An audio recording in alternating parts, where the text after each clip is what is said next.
गुरु ब्रह्मा गुरु विष्णु गुरुदेवो महेश्वरा गुरु साक्षात् परब्रह्म तस्मै श्री गुरुवे नमः। ओम श्री गणेशाय नमः।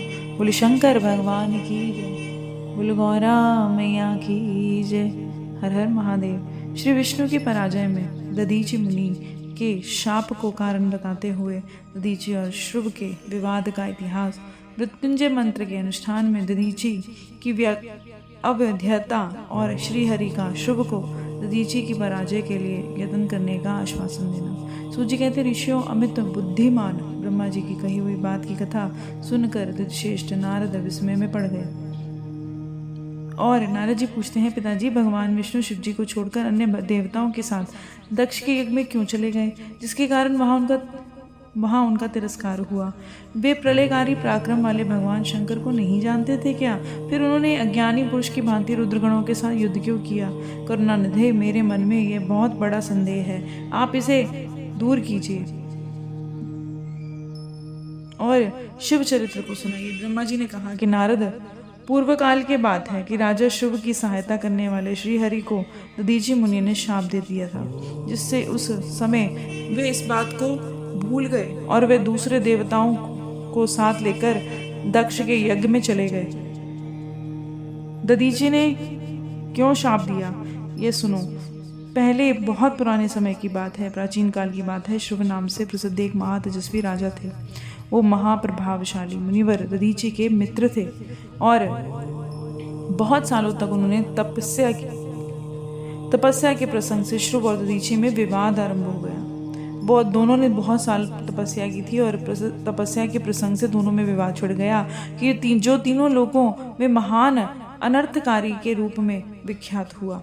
इस बात में जो पूरे महान अनर्थ के रूप में प्रसिद्ध हो गया, वो विवाद, वो बहस।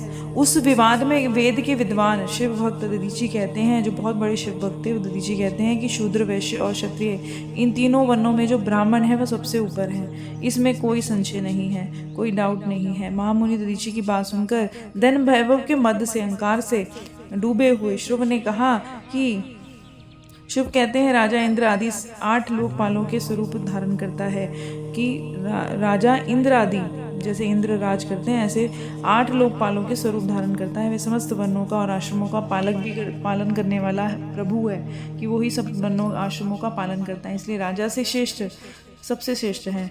राजा की श्रेष्ठता का प्रतिपादन करने वाली श्रुति भी कहती है, राजा सर्वदेवमय है। और इस श्रुति के कथन से सबका बड़ा देवता मैं ही हूँ। इस विवेचन से ब्राह्मण की अपेक्षा राजा ही श्रेष्ठ सिद्ध होता है। इस विचार से मेरा अनादर ना करें, क्योंकि मैं सर्वथा आपके लिए पूजनीय हूँ। अब वो राजा शुभ कह रहे हैं कि मैं आपके लिए पूजनीय हूँ, इसलिए मेरा निरादर ना करें। राजा शुभ की बात सुनकर, जो श्रुतियों की वृत्ति ये सुनकर भृगुकुल भूषण मुनि श्रेष्ठ दधीचि को बड़ा ही क्रोध आ गया। अपने गौरव का विचार करके कुपित हुए महातेजस्वी दधीचि ने शुभ के माथे पर लात दे मारी, मुक्का प्रहार किया और उनके मुक्के के प्रहार से ब्रह्मांड के अधिपति शुभ कुपित हो गए और उन्होंने व्रज से दधीचि को काट डाला और व्रज के आघात से भृगुवंशी दधीचि पृथ्वी पर गिर पड़े। दधीचि के गिरते समय शुक्राचार्य ने स्मरण किया था, इसलिए शुक्राचार्य जी वहां आ गए और उनके शरीर को जिसे शुभ ने काट दिया था तुरंत ही जोड़ दिया। दधीचि के अंगों को फिर से जोड़कर शिव भक्त शिरोमणि मृत्युंजय विद्या के प्रवर्तक शुक्राचार्य ने उनसे कहा। शुक्र कहते हैं, तात दधीचि, मैं सर्वेश्वर भगवान शिव का पूजन करके तुम्हें श्रुति प्रतिपादित महामृत्युंजय नामक श्रेष्ठ मंत्र का उपदेश देता हूँ, सुनो। त्र्यंबक यजामहे, हम भगवान त्र्यंबक का यजन आराधन करते हैं। त्र्यंबक का अर्थ है तीनों लोकों के पिता, प्रभावशाली शिव।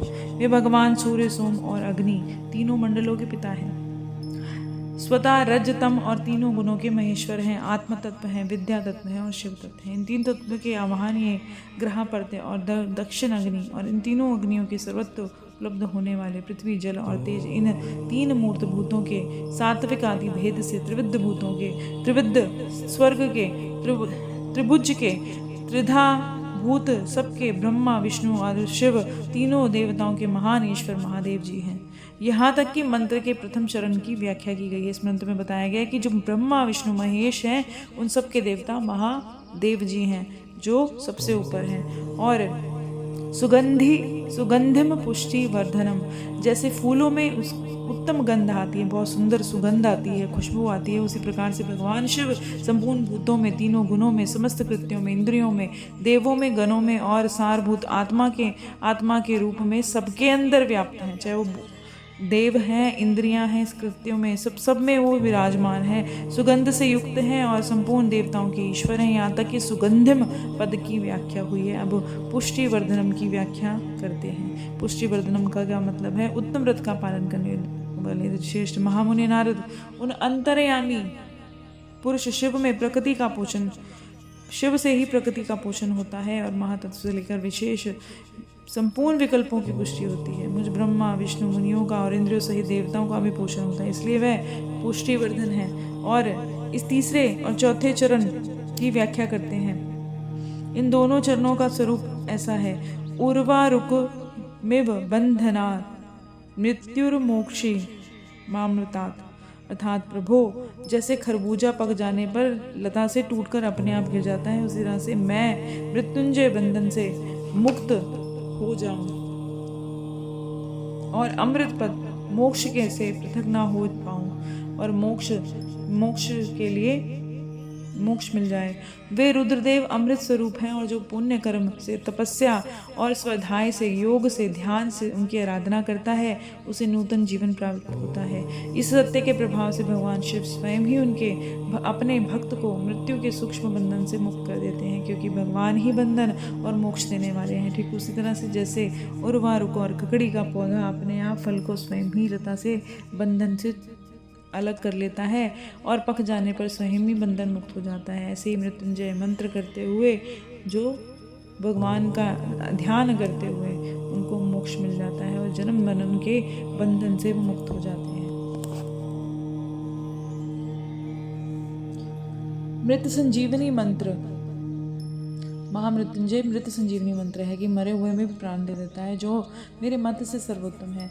तुम प्रेम पूर्वक नियम से भगवान शिव का स्मरण करते इस मंत्र का जप करते रहो। जप और हवन के बाद इसी से अभिमंत्रित किए हुए जल को दिन रात पियो और शिव विग्रह के समीप शिव जी की मूर्ति के सामने बैठकर उन्हीं का ध्यान करते रहो। इससे कहीं भी मृत्यु का भय नहीं रहता।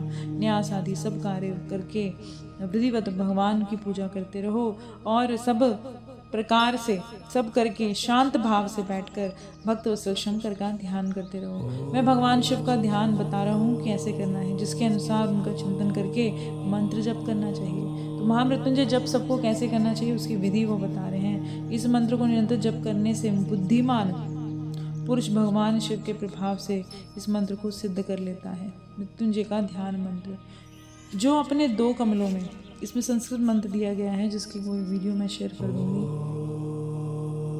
कि मृत्युंजय मंत्र के लिए ध्यान मंत्र बताया गया है। इसका इस हिंदी में अनुवाद है कि आप हिंदी में भी प्रार्थना कर सकते हैं। जो अपने 2, ऐसे बोलना है आपको, जो अपने 2 कर कमलों में, अपने 2 हाथों में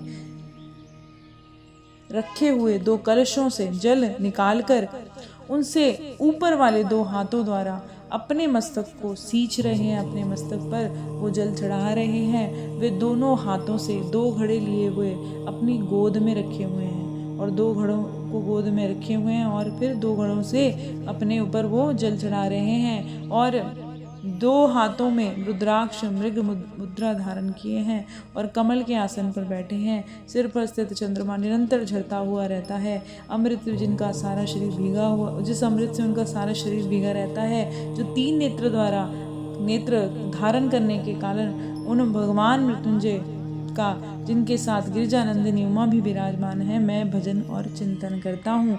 ये जो शिव मूर्ति के बारे में बात कर रहे हैं कि जब हमने ध्यान करना है तो ऐसे करना है कि वो 2 तो उनके लोटे घड़े गोद में रखें और 2 से वो 2 हाथ जो उनके हैं वो अपने ऊपर ही अपने मस्तक का सिंचन करें, अपने सर के ऊपर जल चढ़ा रहे हैं। तो ये मूर्ति आपको हरिद्वार में मिलेगी, जो सेंटर में हरिद्वार हर की पौड़ी की तरफ जाते हुए, तो वहाँ पर वैसी मूर्ति लगी हुई है। आप अगर उसको देखेंगे तो जैसे इसमें व्याख्या की गई है वैसे ही वहाँ पर शिव जी की मूर्ति बनाई गई है। तो वो बोलते हैं जब ध्यान करना है तो पहले इस स्वरूप का ध्यान करना है और फिर हमें महामृत्युंजय मंत्र का जप करना है। ब्रह्मा जी कहते हैं तात मुनि श्रेष्ठ दधीचि को इस प्रकार से उपदेश देकर शंकराचार्य भगवान शंकर का स्मरण करते अपने स्थान को चले गए और उनकी बात सुनकर महामुनि दधीचि बड़े प्रेम से शिव जी का स्मरण करते तपस्या के लिए वन में गए। वहां जाकर उन्होंने विधिपूर्वक मृत्युंजय मंत्र का जप किया और प्रेम पूर्वक भगवान शिव का चिंतन करते हुए तपस्या आरंभ कर दी। बहुत कालों तक मंत्र का जप करते तपस्या द्वारा भगवान शंकर की आराधना करके दधीचि ने मृत्युंजय शिव को संतुष्ट कर लिया और महामुनि उस जप से प्रसन्नचित हुए भक्तवत्सल भगवान शिव दधीचि के प्रेमवश उसके पास प्रकट हो गए और अपने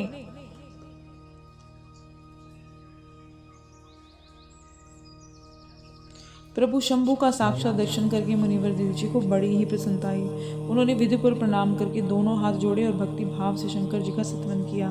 तात मुनि तदंतर मुनि के प्रेम से प्रसन्न हुए शिव ने च्यवन कुमार दधीचि से कहा कि तुम वर मांगो। भगवान शिव का वचन सुनकर भक्त शिरोमणि दधीचि दोनों हाथ जोड़कर नतमस्तक होकर भक्तवत्सल शंकर से बोलते हैं कि दधीचि ने कहा कि देव महादेव मुझे 3 वर दीजिए। मेरी हड्डियां वज्र की हो जाएं जिससे वो कोई मेरा वध ना कर सके। मैं सर्वत्र अधीन रहूं और कभी मुझ में दीनता ना आए। और दधीचि का वचन सुनकर प्रसन्न हुए परमेश्वर ने तथास्तु कहकर उन्हें 3 वर दे दिए और शिवजी ने 3 वर प्राप्त कर वेद मार्ग से प्रतिष्ठित महामुनि दधीचि आनंद मगन हो गए और शीघ्र ही राजा शुभ के स्थान में चले गए। महादेव जी ने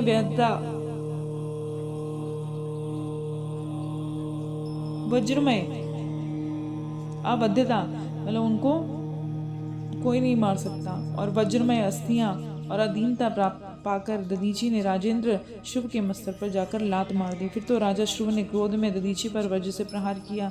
वे भगवान विष्णु के गौरव से अधिक गर्भ में भरे हुए थे, परंतु शुभ का चलाया हुआ वज्र उन पर काम ही नहीं किया।